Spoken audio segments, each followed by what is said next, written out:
তো hello guys, আপনারা যদি ইনস্টাগ্রাম অ্যাপটিকে নতুন ভার্সনে আপডেটটি করে নেন তাহলে কিন্তু আপনারা একটি নতুন আপডেট পেয়ে যাবেন। যখনই আপনারা এখানে এই মেসেজ সেকশনে ক্লিক করে নেবেন এবং তারপর এখানে এই নোটস অপশানে ক্লিক করে নেবেন, এখানে দেখুন একটি কিন্তু নতুন পেন্সিল আইকন কিন্তু আপনারা পেয়ে যাবেন। তো এই নতুন এই পেন্সিল আইকনটি আপনারা কিভাবে ইউজ করতে পারবেন সেটাই জানাবো আজকের এই ভিডিওটিতে, তাই জন্য কিন্তু পুরো ভিডিওটি অবশ্যই দেখতে থাকুন।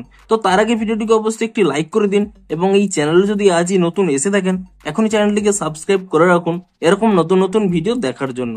তো আপনারা সকলেই জেনে থাকবেন বেশ কয়েকদিন আগেই আপনারা কিন্তু এখানে নোটগুলোর কালার চেঞ্জ করার কিন্তু ফিচার্সটি পেয়ে যেতেন।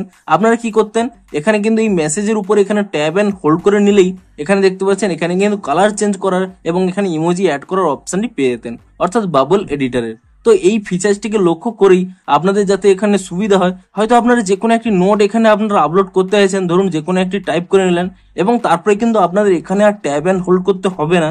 এখানে যে এই পেন্সিল অপশনটি দেওয়া হয়েছে, আপনারা যদি ডিরেক্ট এই পেন্সিল অপশনে ক্লিক করে নেন তাহলেই কিন্তু এখানে বাবল এডিটরটি ওপেন হয়ে যাবে, অর্থাৎ এখান থেকেই কিন্তু আপনাদের নোটগুলোর কালার চেঞ্জ করতে পারবেন কিংবা এখানে ইমোজিও কিন্তু অ্যাড করতে পারবেন। তো বেসিক্যালি কিন্তু এখানে এই নোটের কালার চেঞ্জ করার জন্যই এখানে কিন্তু এই নতুন পেন্সিল অপশনটি কিন্তু দেওয়া হয়েছে। তো আপনারাও নিচে কমেন্ট করে জানান যে আপনারা ওই নতুন পেন্সিল অপশনটি পেয়েছেন কিনা এবং যদি পেয়ে থাকেন আপনাদের কতটি হেল্পফুল হবে তাও কিন্তু নিচে কমেন্ট করে জানান। তো ভিডিওটি যদি একটু হেল্পফুল বলে মনে হয় অবশ্যই একটি লাইক করে দিন। দেখা হচ্ছে আরো কোনো ইন্টারেস্টিং ভিডিওর সাথে। Thanks for watching.